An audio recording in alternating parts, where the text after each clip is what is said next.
It's shaping up to be a summer of strikes. Workers are walking off the job across a remarkable range of industries, from Starbucks baristas to factory workers making parts for jets to Amazon drivers. The worker activism sparked by the pandemic seems to be increasing, thanks in part to a still tight labor market and a relatively strong economy. The strikes aren't having much broad economic impact for now, but they could portend even more labor unrest, as all this union activity might inspire others to seek better pay and working conditions. Through May, there were about the same number of strikes in 2023 as last year, but the number of workers who walked out went up 80%. Then this month, really in the past week, there was a lot more action.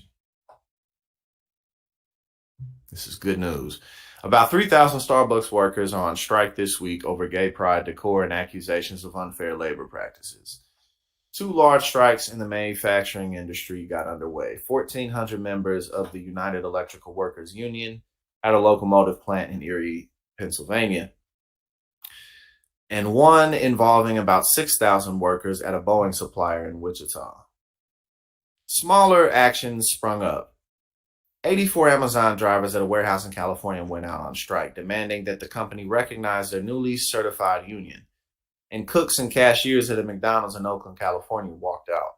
Also in June, hundreds of workers at Gannett walked out of the job, as well as 250 members of Insider's newsroom, part of what Axios' Sarah Fisher calls a summer of media strikes.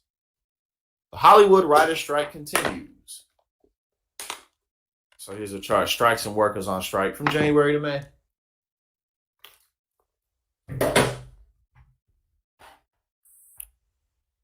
Nice. Look at this. In 2 years, look at the amount of strikes that have gone on. 80 strikes, and this is the amount of workers, 20K to 66K to 119. It's just going up and up and up and up. All right. Starting back in Striketober in 2021, mounting labor unrest was really about the pandemic. Johnny Callis, a PhD candidate at Cornell University School of Industrial and Labor Relations, who works on its labor action tracker. But now, quote, workers just feel a lot more empowered. The increase in strikes speaks to ongoing discontent, not just with wages, but disrespect and contentious negotiations, which are especially pronounced at Starbucks. Unionized workers have struggled to come to first contract with the coffee company, which has been hit with nearly 600 unfair labor practice charges for the National Labor Relations Board. 600, sheesh. For all the renewed energy, unions still play a far diminished role in the U.S. compared to where they were decades ago. Two major collective bargaining agreements are about to expire. Later this summer, 150,000 auto workers from GM, Ford, and Stellantis are set to begin what's expected to be fairly contentious negotiations for their new contract. Their existing one expires September 14th.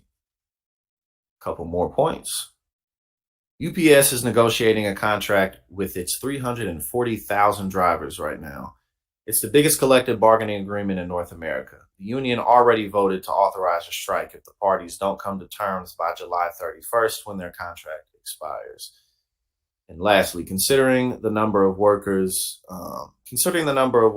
these two unions represents, if either walks out, that could mark a pivotal moment for. Okay, my bad. I just read that wrong. If either walks out, that would mark a pivotal moment for labor in the U.S. But this is definitely very promising to see, especially when you can just see it in chart form like this, that, people aren't just sitting back and taking it. People, in fact, are getting out here. And we don't, only have to look at like federal election turnouts and things to get a taste of how people are feeling in this country and if anyone's on our side. So we'll definitely be in support of those continued worker strikes.